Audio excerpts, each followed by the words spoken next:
Hey there, welcome to another of my reviews of Tai Lopez's 67 Steps. We are up to step number 37, and this one is why restaurants fail, controlling the three factors of production. And this is not just about why restaurants fail, so if you're not in the restaurant business, it's okay, you can keep on listening. So, restaurants, famous for losing money, really. Everybody from Robert De Niro on down has tried to open a restaurant and had it tank and lose lots of money. And I love the idea of having a restaurant or something like that. I think it's a very natural thing for one to feed people, really.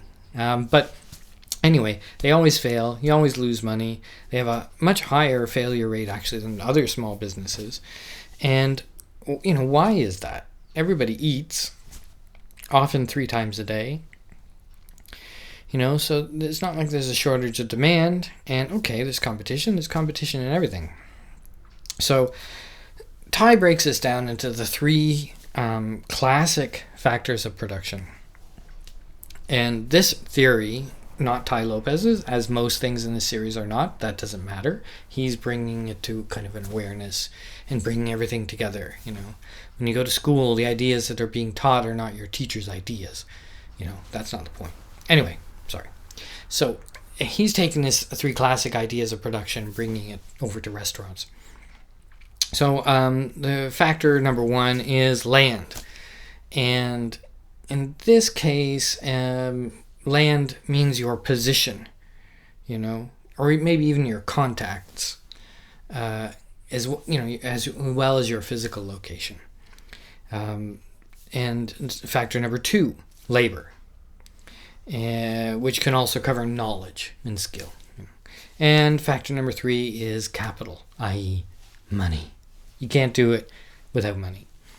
So to be successful in the restaurant business, as Tai is saying, or in any business, you have to have these three things, land, the labor, and the capital. So how, if you don't have these 3 things, well, first of all, if you don't have these 3 things, you're in big trouble. And most people start a restaurant without all of those 3 things. But you really need to have an advantage in one of those 3 areas, at least one of those 3 areas. And this is in any business.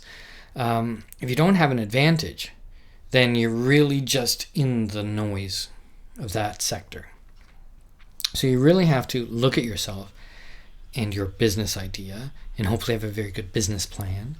And use, I like this business model canvas thing, but something that will tweak out what your advantages are and highlight where you don't necessarily have an advantage, so you can focus on getting advantages in all these areas.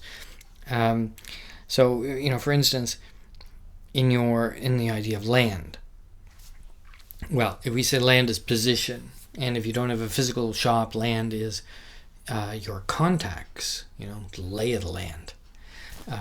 Do you have an advantage in that way? Do you know certain people that can either get you supplies at a special way or get you access to first movers or something like this? What's your advantage in the land world? And labor, what's your skill? If you're starting out your own business and it's a one-man shop or something like that at the beginning, you better have the skill down. You should increase your personal skill in that specific area, but also in the wide areas. Your skill and your knowledge. Knowledge maybe being more important, actually. And again, that's what the 67 steps is about, to give you a wide berth of knowledge, but you need to go out there and look at things that are specific about business or management, all of this stuff like this. You're going to have to know it. Sorry, sad but true. So that's labor. And then capital. Do you have access to money? And funnily enough, one of the best ways to have great access to money is to have great contacts, which is the land. But also, just learn to be good with money. If you're good with money, it spills over. And this is something that can be learned. You should, this Epicurean versus Stoic that was talked about in an earlier one, and that's don't spend all your money today, live today, but save money for tomorrow. You have to invest in the future. If you get that down, if you get that kind of becoming a habit, then you're really on your way to having a good capital advantage, because you'll understand capital. And if you have investors come in, they want to find people who understand capital. So assess your advantages against your potential competition. And maybe you have a distinct advantage, maybe you don't. If you don't, then maybe you should change your specific focus. You can niche it down. So, don't try and compete wide in a market that takes a lot of money. Tai had an example about setting up your own investment firm. If you're going to set up your own investment firm and you're going to go up head to head against Warren Buffett, you're going to lose. But if you're going to focus on something that Berkshire Hathaway, Warren Buffett's company, doesn't focus on, or do it in a different way, then maybe you have a chance, maybe. So there you go. That's why restaurants fail, because they didn't have a good position, they didn't have a good skill or knowledge, and they didn't have good capital. So if you're going to start a business, remember that. If you're going to start a restaurant, let me know and I'll come. So, questions. The questions of Tai, as I came across in the last one. The questions of Tai in steps 37 what's your land advantage? So in the people you know, the connections you have, this kind of thing. What's your labor advantage? Are you skilled enough? In capital, do you have capital or access to capital, cash? And which of these three is your worst area? And what's next. If it's a worst area, focus on it, overcome it. I think for a lot of people, it's capital and land. Normally when people start out something, they have an idea, they have some skill and some knowledge, but maybe I'm wrong. It's up to you to decide. There we go. Step 37.